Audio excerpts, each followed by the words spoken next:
Shalom Bapak Ibu Saudara yang dikasihi Tuhan. Seri pengajaran hari ini berjudul Tuhan beserta.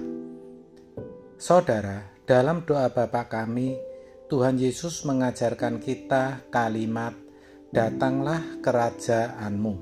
Matius 6 ayat 10. Itu mengandung arti bahwa kita harus bertumbuh dewasa terus sampai kita benar-benar menghadirkan kerajaan Allah di dalam hidup kita. Maksudnya, kita harus mengalami perjumpaan dengan Allah yang tidak kelihatan itu.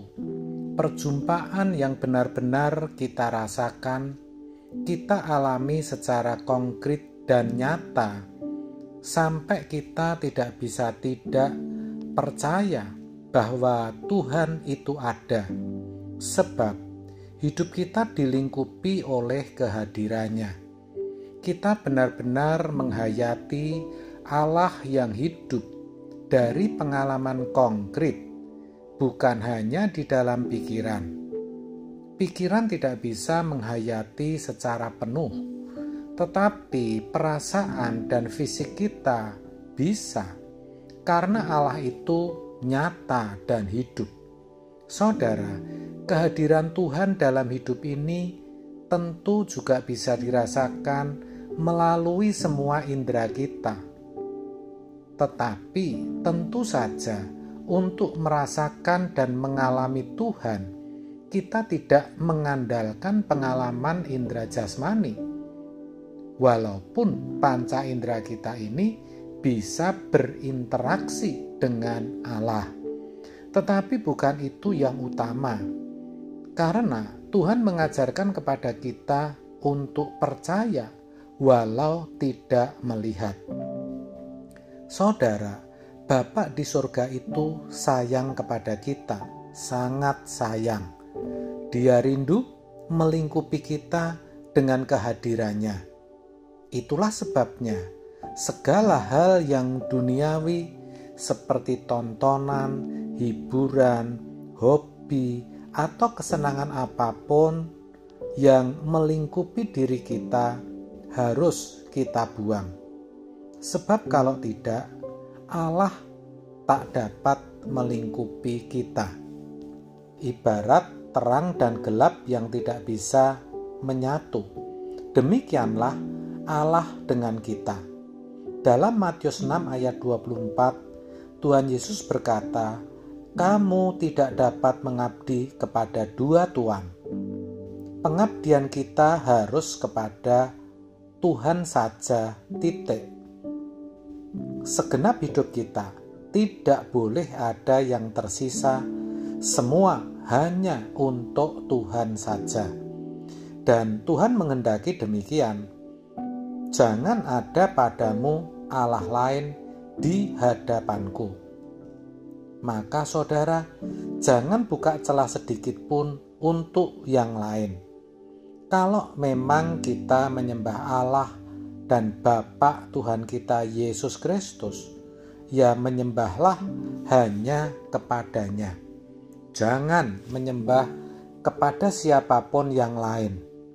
Dengan demikian, kita hanya memberi nilai tinggi dan kita mengagungkan Dia lebih dari kita menghargai apapun dan siapapun. Kalaupun kita beri penghargaan kepada seseorang atau sesuatu, itu pun demi Tuhan. 1 Korintus 10 ayat 31. Jadi, baik kita makan atau minum atau melakukan sesuatu yang lain, kita lakukan semua untuk kemuliaan Allah. Saudara, tubuh kita itu bait Roh Kudus. Artinya ada ruang Maha Kudus di dalamnya, yang mana mestinya ada perjumpaan antara kita dengan Allah secara terus-menerus. Kan begitu? Allah Bapa sendiri melalui pribadi Roh Kudus ingin kehadirannya kita rasakan. Sungguh saudara, Bapa mau kita berjalan bersamanya. Bukan hanya ketika kita di gereja atau saat kita berdoa saja, kita tercengkerami oleh kehadirannya. Tetapi di setiap saat, dimanapun kita berada, itulah yang Bapa mau. Kalau dulu, ketika masih muda rohani, kita sering tidak terhubung dengan Tuhan dan ada di luar hadiratnya. Ibarat handphone tidak ada sinyal, ibarat CCTV ada wilayah blank spot. Tetapi sekarang saudara, semakin dewasa rohani kita, tidak boleh ada area yang tidak ada sinyal atau blank spot. Kita harus selalu terhubung dengan Tuhan dimanapun kita berada. Bukankah Tuhan sendiri yang berjanji, "Aku menyertai kamu senantiasa"? Artinya apa? Allah beserta. Tidak ada tempat di mana Allah tidak hadir dan tidak ada waktu di mana Allah tidak menyertai kita. Ia selalu menyertai kita.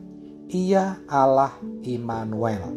Ingat saudara, hanya orang yang senantiasa setiap waktu dan setiap saat bersama dengan Allah yang layak masuk kerajaan surga. Sedangkan mereka yang setengah-setengah, yang tidak setia berjalan bersama Tuhan, yang tidak tetap tinggal di dalam Tuhan, tidak mungkin dilayakkan oleh Tuhan tinggal bersama dengan Dia. Terlebih mereka yang hidup di luar hadirat Allah. Setelah meninggal dunia, baru mereka tahu betapa penting dan berharganya berjalan bersama Tuhan. Betapa hidup di hadirat Allah begitu bernilai. Dan andai kata saat itu bisa meminta, ia akan berkata, "Perkenankan aku berjalan bersamamu. Perkenankan aku hidup di hadirat-Mu Tuhan." Sayangnya, kesempatan itu tidak ada lagi. Jadi, mumpung masih ada kesempatan, kita harus sungguh-sungguh membangun hubungan dengan Tuhan. Karena kalau sudah meninggal, tidak ada lagi waktu untuk itu. Tidak ada waktu lagi untuk sungguh-sungguh membangun keintiman dengan Tuhan. Maka kalau ada orang berkata soal Tuhan, nanti sajalah, kita kan masih di dunia. Surga itu urusan nanti. Lalu ketika di ujung maut, baru sungguh-sungguh mencari Tuhan. Orang-orang seperti ini tidak menghargai Tuhan. Licik. Saat masih hidup, maunya menikmati dunia. Tetapi setelah mati, maunya masuk surga. Itu orang licik. Sebagai orang percaya, kita tidak boleh begitu. Kamu sudah mati dan hidupmu tersembunyi bersama dengan Kristus di dalam Allah. Kolose 3 ayat 3. Artinya, tidak ada lagi yang kita ingini kecuali Kristus mengingini. Apa yang Tuhan Yesus ingini, itulah yang kita ingini. Persoalannya, bagaimana kita tahu bahwa itu diingini oleh Tuhan Yesus? Tentu Roh Kudus yang pimpin kita. Hanya dengan demikian, kita bisa menyenangkan hati Tuhan. Dan semakin hari, kita bisa semakin serupa Tuhan Yesus. Amin. Tuhan Yesus memberkati.